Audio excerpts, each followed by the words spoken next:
Bapak dan Ibu, mari kita sambut Bapak Yudi Darmawan. Terima kasih. Saya kayaknya bisa melihat dari sini ya. Assalamualaikum warahmatullahi wabarakatuh. Selamat siang, salam sejahtera untuk kita semuanya.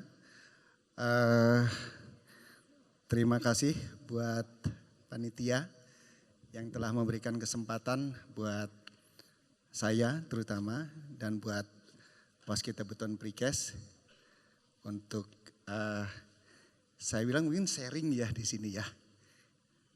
Dan kebetulan juga ini jamnya itu jam kalau sudah makan kemudian nanti ketemu, mudah-mudahan ini jadi menarik gitu ya.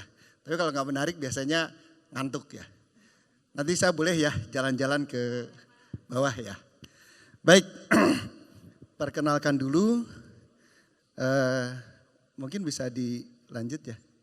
Oke, mungkin di sini juga nanti ada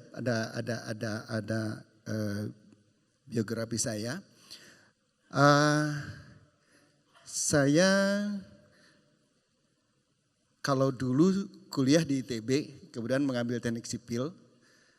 Teknik sipilnya kemudian saya mengambil struktur, kemudian saya melanjutkan S2 di UI, saya mengambil project management.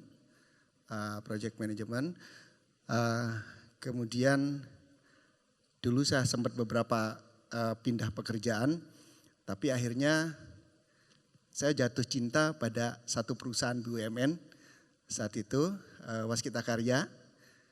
Kemudian saya terus berkarir di situ sampai akhirnya di tahun 2014 saya diminta untuk memimpin satu perusahaan investasi badan usaha jalan tol. Kemudian membangun jalan tol yang tadinya mangkrak ya. Jalan tol itu ada di Ngawi Kertosono. Kemudian kami diminta untuk mewujudkan jalan tol tersebut. Dan alhamdulillah dalam waktu 2 tahun jalan tol tersebut bisa kita bangun dan bisa kita operasikan. Nah, setelah dioperasikan, akhirnya kami diminta untuk pindah ke Waskita Beton Precast. Pertama saya juga bingung, waduh saya bilang, saya pertama jadi seorang kontraktor, kemudian saya berpindah menjadi owner lah kalau di dalam kontraktor itu owner ya. Jadi istilahnya itu apa ya namanya? Kalau di kita itu apa ya namanya bohir gitu ya. Dari situ saya justru pindah menjadi supplier gitu. Jadi kalau di dalam apa? Di dalam keteknikan itu warga kelas 1 itu adalah biasanya owner. Warga kelas 2 itu kontraktor gitu. Nah, ketiganya supplier. Jadi dari kontraktor pindah ke owner terus pindah menjadi supplier. Dan ini memang banyak mempengaruhi dan banyak juga artinya saya harus berpikir keras untuk sebagai supplier. Kemudian yang pertama sebenarnya saya waktu pindah ke Waskita Beton Precast sebenarnya dipersiapkan untuk marketing. Kenapa di marketing? Karena kalau dilihat dari referensi saya itu banyaknya di marketing sebenarnya. Saya dari tahun 2005 sampai 2011 itu di marketing. Jadi menjual gitu ya atau mendapatkan proyek gitu ya. Kemudian begitu kembali ke WSBP, ke Waskita Beton, sebenarnya saya diminta untuk jadi marketing. Tapi tiba-tiba di situ kelihatannya Pak Dirut berpikir, udahlah marketing mah nggak usah, lari aja ke produk ke produksi gitu ya. Akhirnya tercemplunglah ke produksi, padahal saya tidak mengerti bagaimana produksi itu dan bagaimana saya harus membangun suatu sistem di situ, suatu pondasi di situ untuk membuat bahwa ini bisa berjalan gitu. Baik, kita coba lihat dulu, kita review dulu Waskita Beton Precast itu seperti apa sih, dari mana gitu ya. Jadi kalau lihat kita induknya itu adalah di Waskita Karya. Jadi Waskita Karya itu salah satu perusahaan BUMN yang sudah go public. Tapi sahamnya masih dimiliki oleh sebagian besar, majority masih dimiliki oleh pemerintah. Waskita Karya ini ada beberapa anak perusahaan, salah satunya adalah Beton Precast.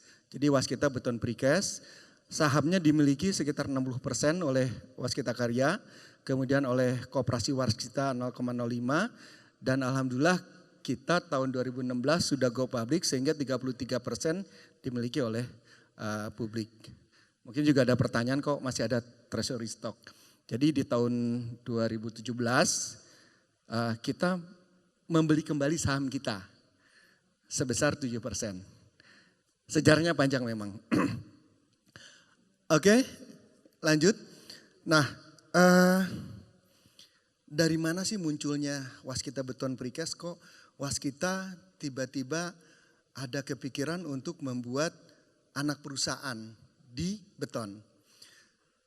Saat itu di holding dia berpikir bahwa konstruksi itu tidak lepas dari beton.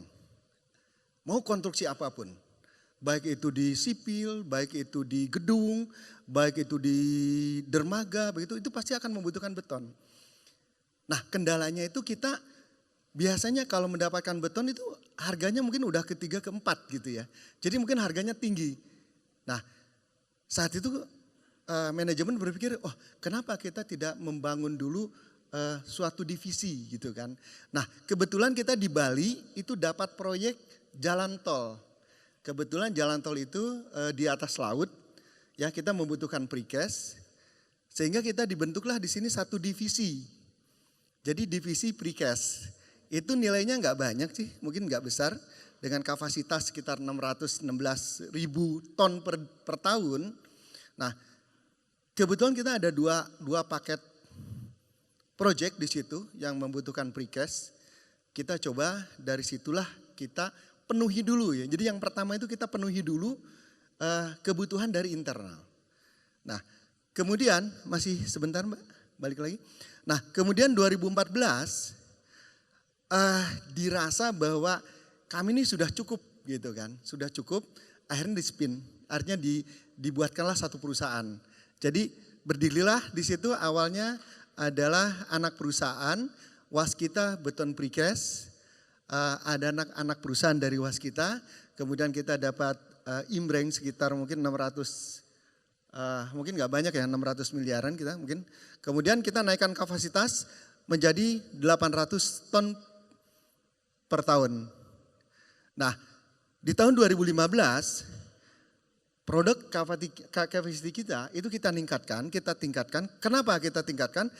Karena ternyata bisnisnya Waskita, saya masih ingat saat itu, dia berpikir begini, lah kalau kita tender itu belum tentu menang gitu.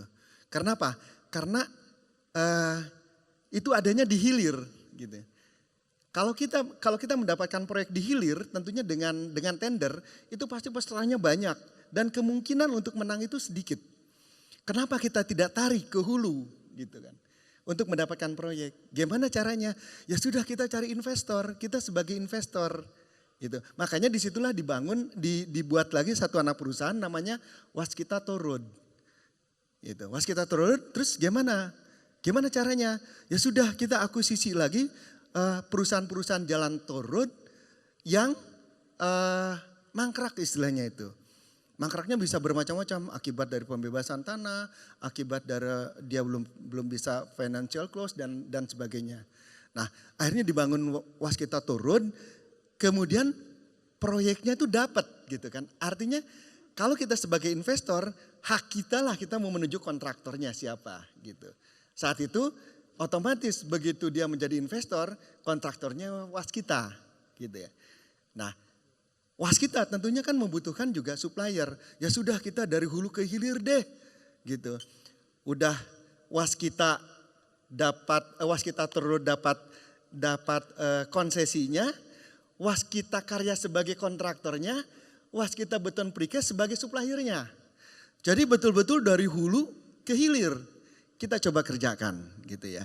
Sehingga otomatis di tahun 2016, di tahun 2015 awal-awal kita membutuhkan beton yang banyak. Di samping itu kita juga butuh precast. Nah, dan itu akhirnya kita mengembangkan, kita berkembang. Sehingga saat itu kita meningkatkan produksi. Bagaimana caranya? Kita akuisisi beberapa perusahaan precast. Mungkin ada PCI, ada Arka, ada kita akuisisi. Sehingga kapasitas kita itu naik menjadi 1.800 ton per tahun. Nah, setelah kita mengerjakan tol, kita kerjakan tol beberapa gitu kan. Ternyata kita akhirnya mendapatkan suatu confident lah. Oh, ternyata kita bisa mampu, kita bisa nih untuk memproduksi. Akhirnya di tahun 2016 kita IPO dan alhamdulillah kita dapat uang dana segar. Kemudian kita bangun lagi untuk menaikkan kapasitas. Jadilah kapasitas kita menjadi 2.650. Sejalan dengan itu, proyek kita semakin banyak. Anda bisa bayangkan bahwa saya juga mungkin tidak tahu berapa ratus ribu girder yang terpasang dari mulai Pejagan Pemalang sampai ke Surabaya. Dengan sekian kilometer. Ada jembatan, ada pull slab, ada segala macam gitu kan. Sehingga kita lebih confident lagi bahwa ternyata kita bisa gitu.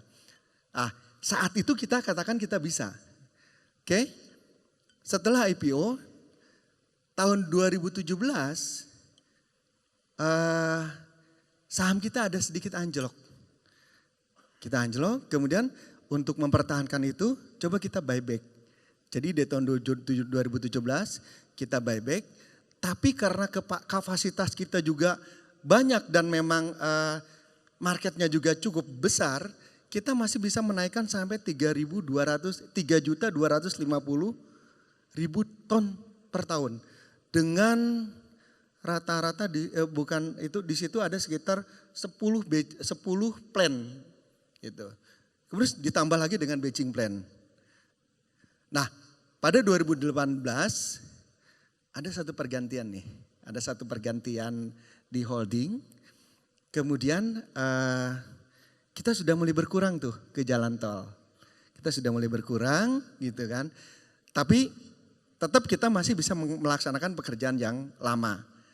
Ya, kita tetap dinaikkan sedikit, ada di 3.500.000 dan sekarang kapasitas kita di tahun 2019 adalah 3.700.000. Mudah-mudahan nanti kita akan kembangkan lagi. Silakan dilanjut. Oke. Yang pertama, waktu kita membangun Waskita Beton ini, itu kita hanya bergerak di precast. Pak, precast itu apa sih Pak? Gitu kan. Kadang-kadang kan pertanyaan nih, kalau di sini kan industri. Kalau bapak-bapak yang dari Waskita, dari kontraktor, ya sudah Pak, precast sudah banyak mengenal. Gitu. Jadi precast itu adalah beton cetak. Beton yang dicetak. Pak, yang dicetak apa? Tergantung. Kita butuh girder, kita cetak girder. Kita butuh pull slab. Pak, pull slab apa? Itu pull slab itu misalkan untuk jalan layang gitu kan. Kemudian kita butuh apa? Butuh UDITS, saluran. Kita butuh juga, Bapak mungkin pernah lihat itu ya, tiang pancang ya. Tiang pancang juga bermacam-macam. Ada tiang pancang yang bulat, ada yang kotak. Kemudian ada sheet pile. Nah kita punya itu material, nanti kita akan lihat. Nah kira-kira kita ada pada tahun 2016, 2017 kita ada 12, 1, 2, 3, 4, 5, 6, 7, 8, 9, 10, 11. 11 plan, sebenarnya ada 12 plan. Kemudian kita juga ada batching plan. Pak, bedanya plan dengan batching plan apa sih?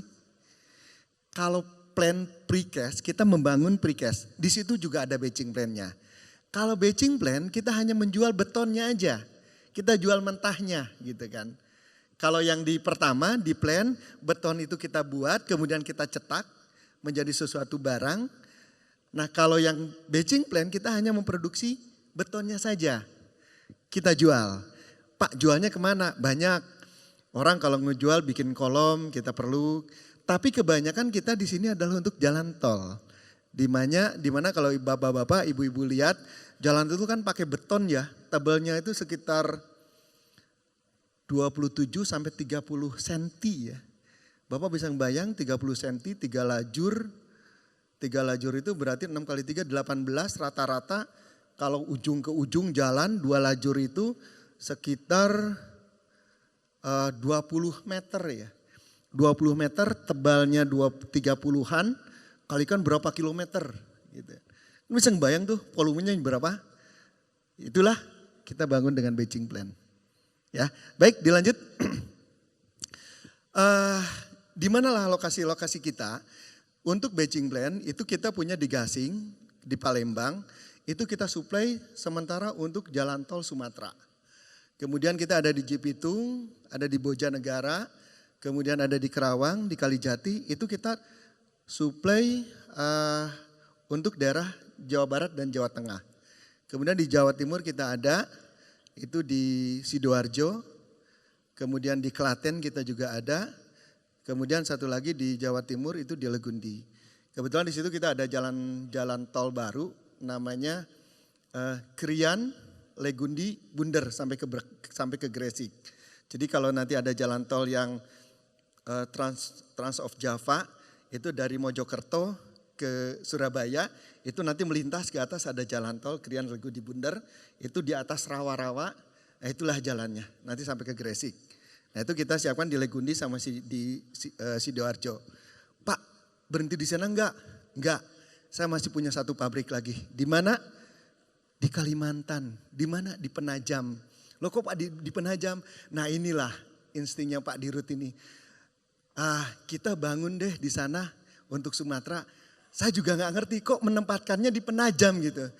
Tiba-tiba setahun kemudian ada apa namanya? Ada rencana ibu kota pindah di sana. Ya alhamdulillah lah.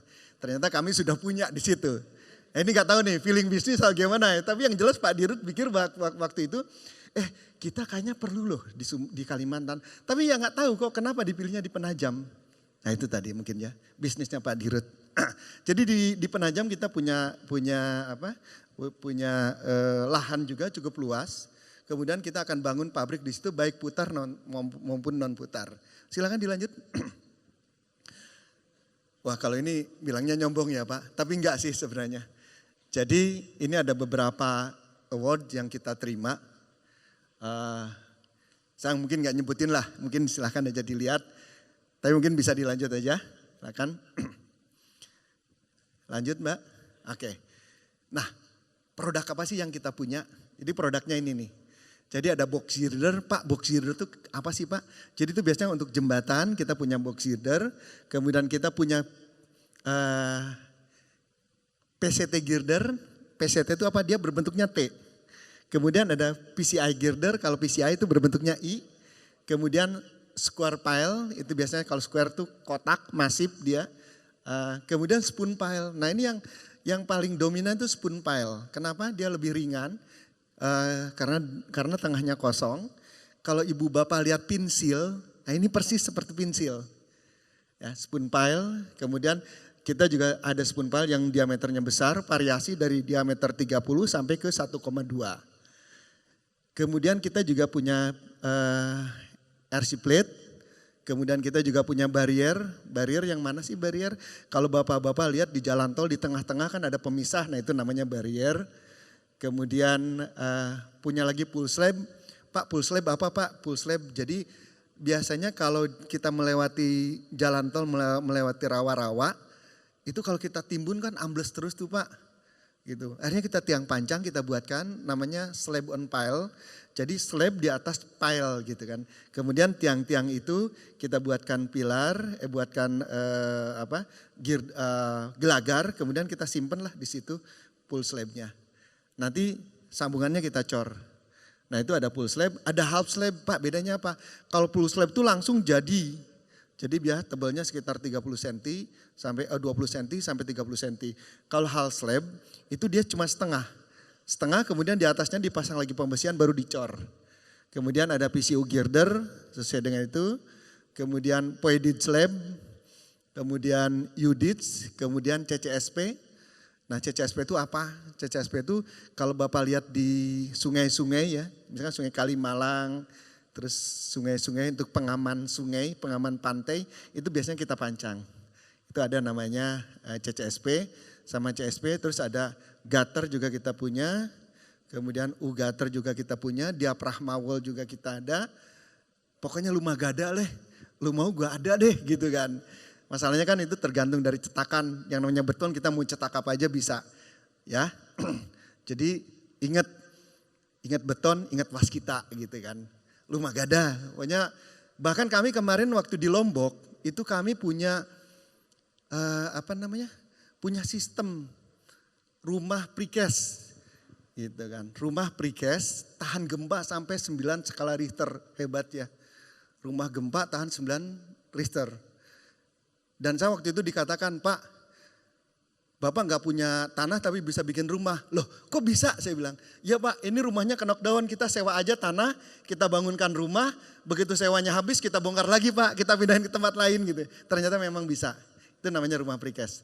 Kita di Lombok waktu penanganan gempa Lombok, itu kita diminta. Nah habis di Lombok kita diminta di Palu.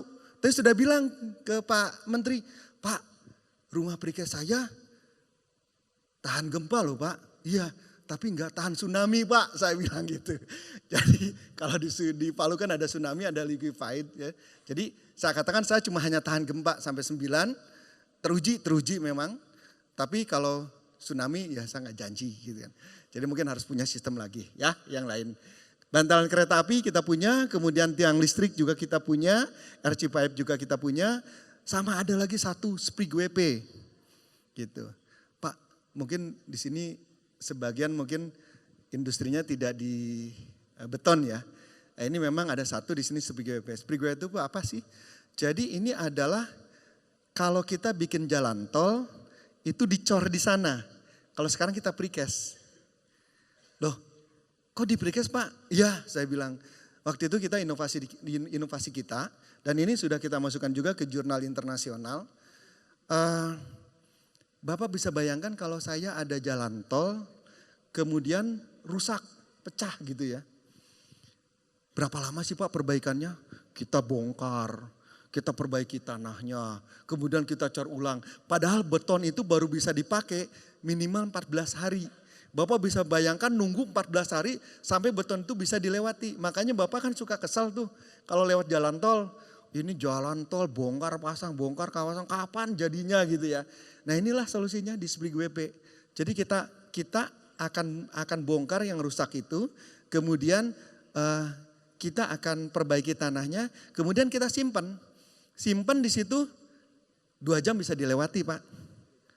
Bisa Pak? Bisa lewati, kemudian nanti ada perjalanan kita gerinda, kemudian kita tutup sambungannya. Jadi ini memang mungkin kalau kita perbaikan jalan tol biasanya sebulan, 1,5 bulan, dengan ini seminggu jadi Pak.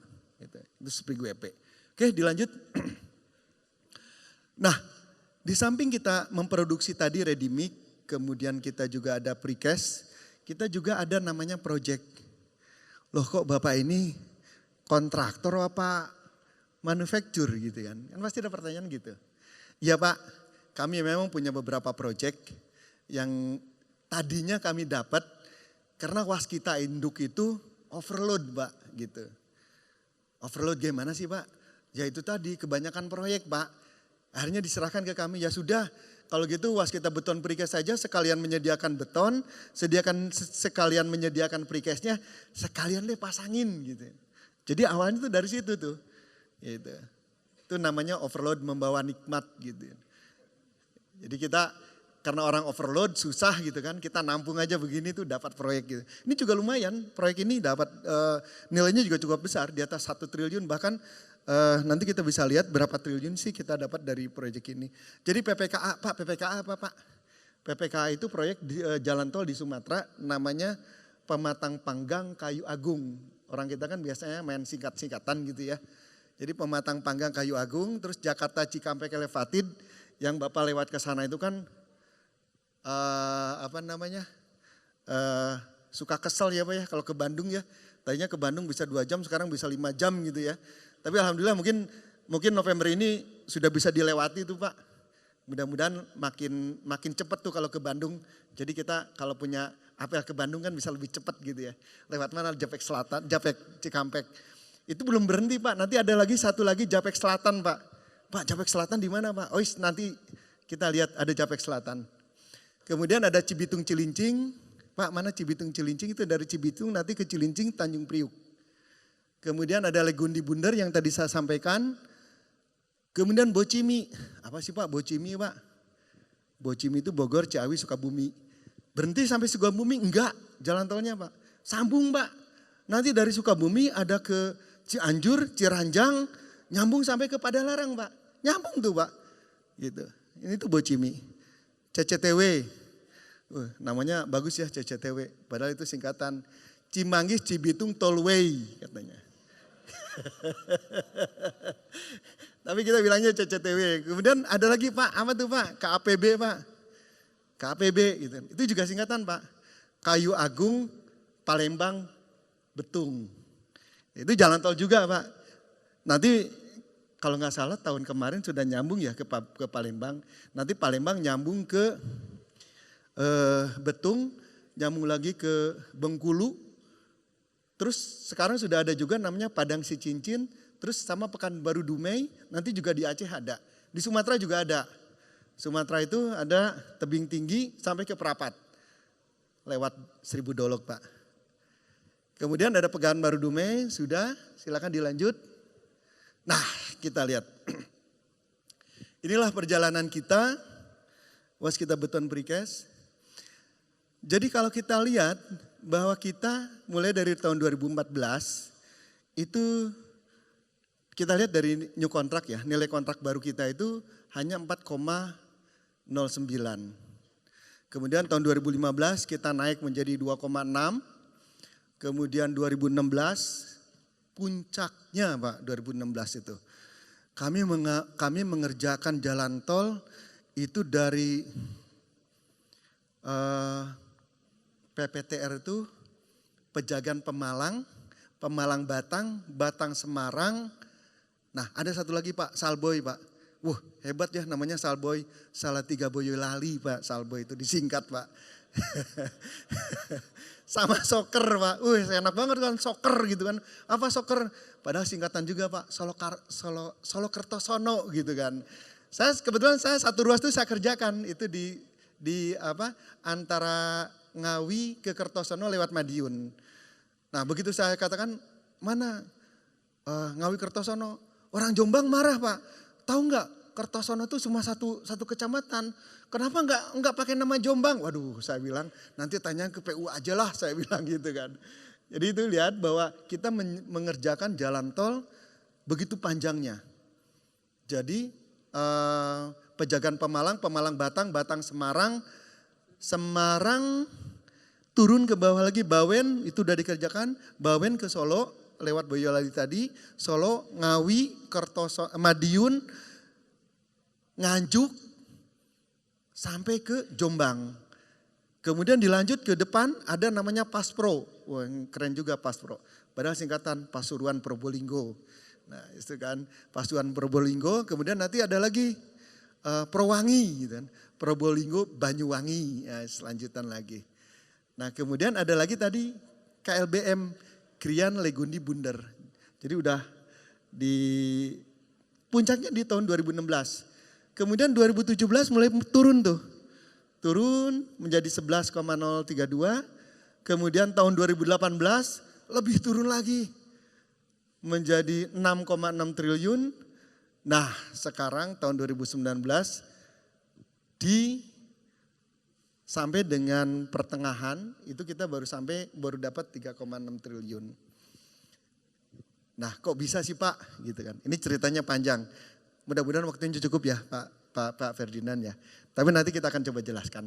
Kemudian di order book nilai kontrak yang dikelola otomatis tahun 2017 kita sampai dengan 21 triliun di tahun 2017. 2018 kita turun karena masih mengerjakan sisa nilai kontrak. Kemudian di tahun 2019 masih ada peninggalan, masih kita bisa di 13 triliun. Kemudian revenue-nya Ya, secara annual di tahun 2018 kita bisa menjual sampai 8 triliun. Tahun 2019 kita turun, kalau kita bandingkan sih pertengahan ya, tahun 2018 tidak jauh beda. Tapi kemungkinan di akhir tahun ini kami juga nggak akan bisa mencapai banyak. Kemudian net profit juga kita bisa lihat bahwa di tahun 2017 kita bisa net profit di bawah Pak. 1 triliun, kemudian tahun 2018 annual juga kita 1,3 triliun dan sekarang kita baru mencapai sekitar di September itu 377, mungkin di Oktober kita baru mencapai sekitar 600-an lah. Silakan dilanjut. Nah, ini kita lihat total aset. Saya pikir mudah-mudahan nanti ada terpancing untuk bertanya juga gitu. Kok kenapa tadi turun? Tahun 2014 di saat kita berdiri menjadi divisi itu hanya 1,2. Puncaknya itu di tahun 2018. Total aset kita adalah 15,2 triliun dengan total liability sekitar 7,3 triliun dan equity kita rata-rata di 7. Bisa ngebayang bagaimana kita bisa grow dalam waktu 1, 2, 3, 4 tahun dari 1,2 menjadi 15. Makanya kita tadi di awal itu bilang bahwa grow fast. Terlalu cepat kita grow-nya. 5 tahun kita bisa sampai seperti ini. Tapi tadi itu history. Nah sekarang bagaimana saya membangun, bagaimana saya mengembalikan kejayaan tersebut. Tidak, kalau orang dulu tuh bilangnya berdikari ya. Berdikari itu apa? Berdiri di atas kaki sendiri ya gitu ya. Kalau dulu itu namanya bayi besar gitu ya. Bayi yang belum bisa jalan terus saya dikasih makan gitu akhirnya bisa besar gitu kan. Nah kalau sekarang kami harus bagaimana? Kami harus bisa tetap eksis, survive. Yang tadinya kami punya proyek khusus ya internal dari Waskita. Sekarang kami harus bisa berdiri, kami harus bisa mencoba ke eksternal. Bagaimana kiat-kiat yang harus kita laksanakan di situ? Sebenarnya kita ada satu trik-trik tertentu di situ dan sekarang kita sudah menuju lagi ke arah sana.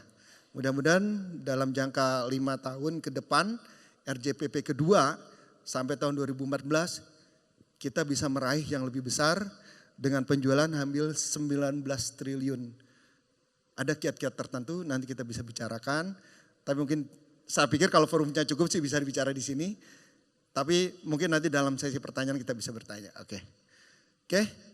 Dilanjut. Nah, bagaimana kita bisa berlari dengan cepatnya? 5 tahun dari 1,2 menjadi 15 triliun. Oke, silakan dilanjut. Berapa lagi? Oke. Ternyata waktunya sebentar ya. Saya padahal masih ingin bersama nih. Oke, ini adalah 3 bisnis kita. Itu ada precast, ada ready-mix, ada instalasi, konstruksi instalasi. Oke, langsung dilanjut. Itu sudah kita bahas tadi. Dilanjut. Nah, ini juga kapasitas. Sudah kita bahas tadi di awal. Dari tahun 2013, 620 menjadi 3.700.000. Ini hanya precast loh. Belum kita masalah ready-mix. Ready-mix kapasitas kita itu hampir 10 juta. Ini baru precast. Oke, dilanjut. Nah, ini ready-mix. Kita dengan 73 batching plan, itu kapasitas kita tuh 1 batching plan 1 bulan kita bisa mencetak, bisa memproduksi sekitar minimal 15.000 kapasitas kita. 15.000 kubik. Bisa ngebayang kali dengan 37, kali dengan setahun. Berapa? Itu di atas 10 juta. Saya males hitung. Nanti kita hitungkan sama-sama. Oke, dilanjut. Oke, ini kontrak yang dikelola tahun 2017. Ada 4,18 triliun. Kemudian tahun 2019 3,79. Ini kontrak konstruksi ya. Yang saya tadi katakan bahwa jalan tol kita sebagai produksi juga kita menginstalasi. Bisa bayangkan kontrak yang dikelola aja di luar precast ya. Itu 3,79 triliun tahun 2019. Oke, dilanjut. Nah, kemudian ada beberapa yang harapan dan juga mungkin yang harus kita kejar seperti apa. Silakan dilanjut. Nah, kalau kita lihat bahwa saat itu WSBP itu terlalu cepat gitu ya, terlalu cepat untuk ini. Pada saat itu Anda bisa bayangkan nggak, ada satu sungai itu terisi penuh dengan air. Dan itu airnya meluap kemana-mana. Maksud saya itu bahwa saat itu kita tuh kebanyakan proyek. Sehingga kita tidak melihat bahwa di situ ada kebocoran, itu masih tertutup gitu. Nah saat itu juga sama. Human capital kita itu juga kita saat itu tidak pernah berpikir, oh Anda harus punya kompetensi ini. Saat itu terus terang aja ya, saya mohon maaf ya. Saat itu saya pernah juga ditawarin, Pak pindah ya ke WSBP. Waduh jangan dulu deh gitu kan, jangan dulu deh. Jadi orang-orang itu malas untuk pindah ke sini karena mikirnya kan ke anak perusahaan. Sehingga saat itu siapa aja yang mau kita tarik tanpa kita memperhitungkan kompetensi. Nah inilah ya, jadi ini adalah satu gambaran. Tapi memang sih yang mau kerja di sini itu kebanyakan milenial. Jadi di antara usia 26 sampai 35. Oke, silakan dilanjut waktunya. Nah, bagaimana kita menjalin komunikasi baik terhadap stakeholder maupun ke pemegang saham. Nah, ini salah satu kita mengadakan suatu komunikasi terhadap karyawan, terutama orang-orang milenial. Nah inilah kita ada CO Talk, kemudian ada sharing session juga, ada beberapa keluar juga kita ada nama sharing session. Jadi ada tahun kemarin kita mengumpulkan para pemred dari majalah-majalah yang dari Indonesia, kemudian kita adakan gathering juga, kita ada sharing session juga. Oke silakan dilanjut. Nah terus terang aja ini satu terobosan sebenarnya. Jadi saat inilah kita lagi proyek lagi menurun, kita akan membangun SDM. Kenapa? Kami akhirnya merasakan bahwa SDM itu adalah sesuatu yang paling penting. Penting banget SDM itu. Gitu. Ada orang cerita the man behind the gun. Berarti apa? Yang memegang senjata itulah yang harus kita didik, bukan senjatanya. Inilah kita adakan namanya Rindam. Pak Rindam apa sih? Rindam itu kalau nggak salah resimen angkatan darat kalau nggak salah, saya lupa ya namanya. Jadi kita masukkan teman-teman kita itu ke Rindam itu untuk dilatih bela negara, kemudian dilatih disiplin. Yang tadinya nggak pernah bangun pagi suruh bangun pagi. Yang tadinya dia kalau udah bangun pagi udah sholat subuh terus tidur lagi, nggak boleh di situ. So, kamu harus kerja, kamu harus ini. Nah ini tadi ya. Jadi kita ada Rindam untuk membangkitkan bagaimana semangat militansi. Karena apa? Manusia itu perlu militansi. Ya, oke silakan dilanjut. Kemudian, nah ini tadi. Begitu tadi saya lihat bahwa sungai tadi terisi penuh. Kemudian lama-lama airnya turun. Kelihatan tuh ada yang bolong, ada batu, ada segala macam. Wah ternyata susah juga ya orang yang harus cari proyek. Tadinya dapat proyek. Nah inilah kita dibantu oleh SSCX. Membangun bagaimana kita membuat suatu lean production yang benar gitu. Jadi inilah kami akhirnya mulai melihat diri, membuka diri bahwa inilah saatnya kami untuk membangun industri ini. Silakan dilanjut. Nah kemudian ini ada beberapa kegiatan kami, ya Executive Risk Forum, kemudian adalah Leadership Development Program. Inilah yang tadinya kami tidak terpikirkan, akhirnya terpikirkan oleh kami. Oke, silakan dilanjut. Masih ada waktu Mbak? Masih ada ya, sedikit ya. Oke, ini sebenarnya tinggal sedikit. Tadinya kami itu merasa bahwa kami is the best saat itu. Kalau dilihat dari nilai kontrak. Kenapa? Kami punya pesaing, ternyata kami bisa melewati pesaing yang tadinya established setelah 30 tahun, kami ternyata dengan 5 tahun bisa mengejar nilai kontraknya.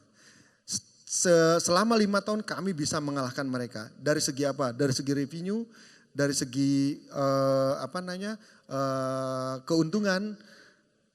Ternyata kita tidak siap sebenarnya di situ. Ada sesuatu yang harus kita pikirkan. Nah, kemudian akhirnya kita berpikir bahwa kita harus berpikir di luar kotak tersebut. dengan cara apa? Inovasi tentunya. Oke, silakan.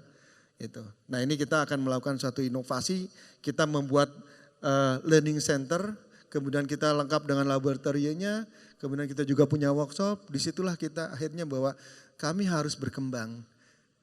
Jadi di samping tumbuh kita juga harus berkembang. Kalau tumbuh ke atas, kalau berkembang ke horizontal. Nah, inilah kami membangun learning center untuk menyiapkan SDM kita ke depannya untuk 5 tahun ke depan. Dilanjut.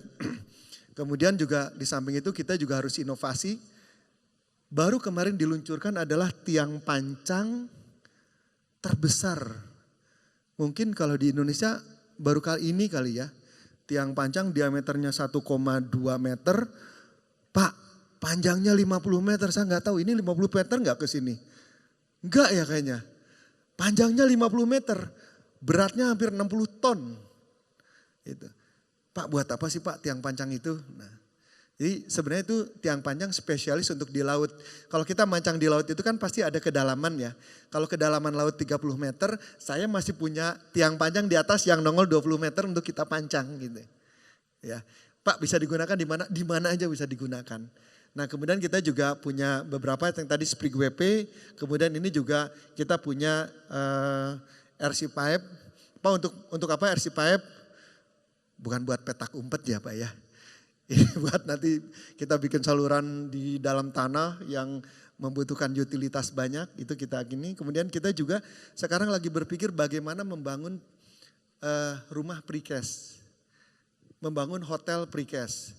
Kenapa? Ya ini salah satu yang kita akan kembangkan. Karena saya pikir kalau kita membangun ibu kota di Penajam sana 5 tahun.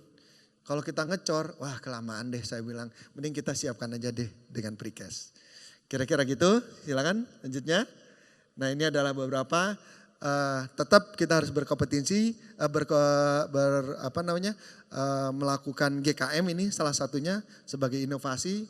Ada beberapa pagelaran GKM dan hasilnya memang cukup memuaskan. Dan itu bisa kita improve di pelaksanaan. Silakan dilanjut. Masih panjang ya Mbak.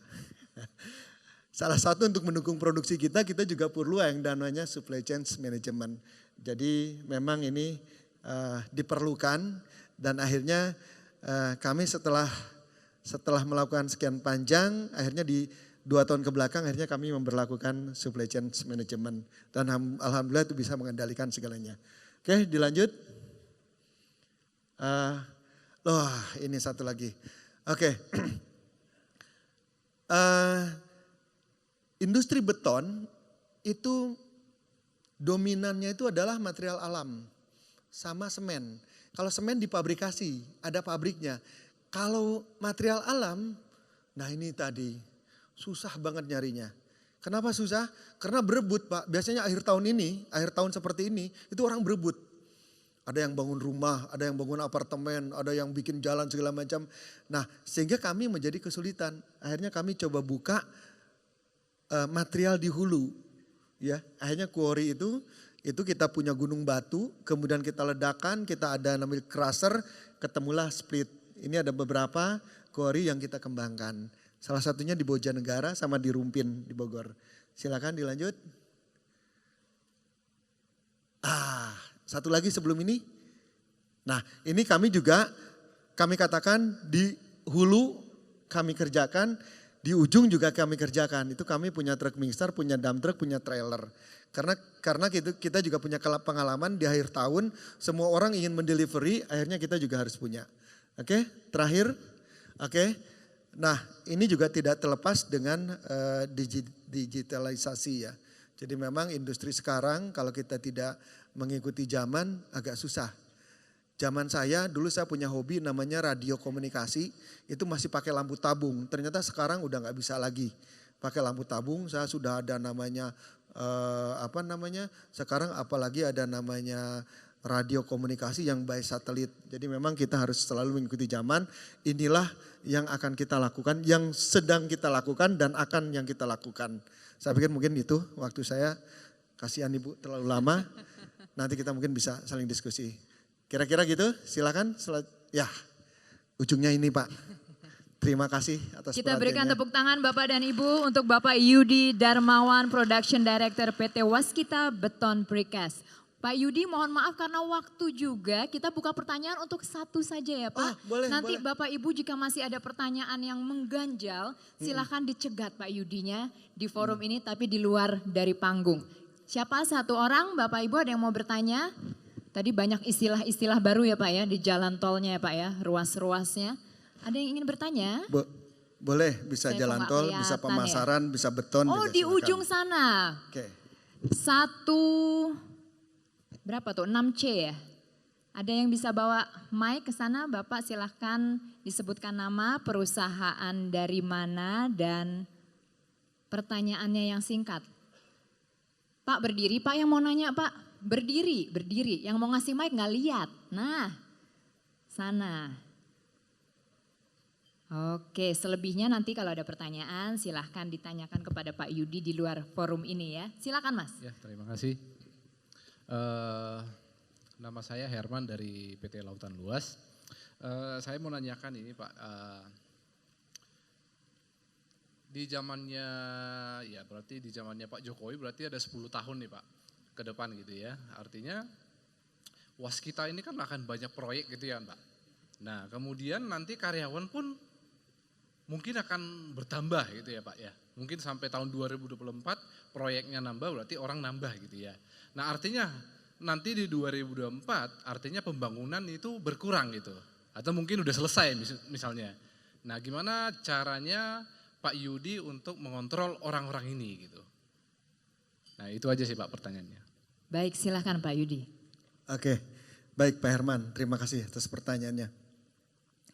Yang saya terutama mungkin kami di infrastruktur yang menikmati masanya Pak Jokowi ini. Karena Pak Jokowi kan infrastruktur mandate ya, artinya pokoknya infrastruktur lah yang ya kami kebagian nikmatnya gitu ya. Artinya bahwa proyek kami tidak berhenti sampai 2014, apalagi sampai 2014 akan dibangun ibu kota negara dengan anggaran mungkin hampir 400 triliun selama 4 tahun ke depan. Otomatis kami akan membutuhkan banyak orang. Jadi memang terus terang aja nih kami memang sedang menyiapkan SDM tapi key personalnya. Tapi yang lainnya itu biasanya kami kerjanya kontrak. Ya, jadi outsourcing hanya beberapa pegawai aja, hanya mungkin tidak semuanya, itu kami ada beberapa dan itu kami cara mengontrol SDM. Jadi ada beberapa dan itu juga mungkin tidak semua kita kerjakan, kita subkan. Seperti misalkan kita bagaimana di pabrik juga kita ada sebagian pegawai kita tetap, ada juga yang kita mandorkan gitu ya.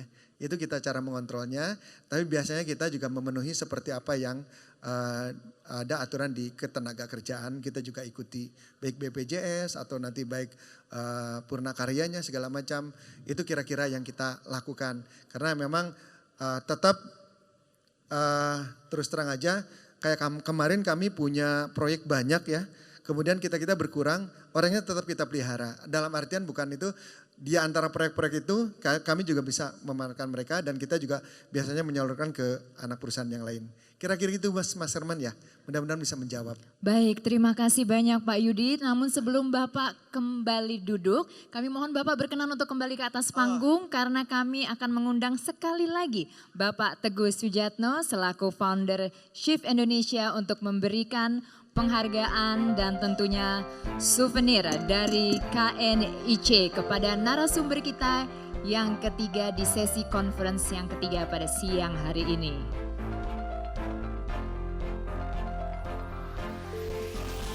Terima kasih banyak Pak Yudi Darmawan atas sharingnya yang sangat komprehensif. Satu lagi souvenir dari KNIC untuk bawa oleh-oleh pulang ya Pak Yudi.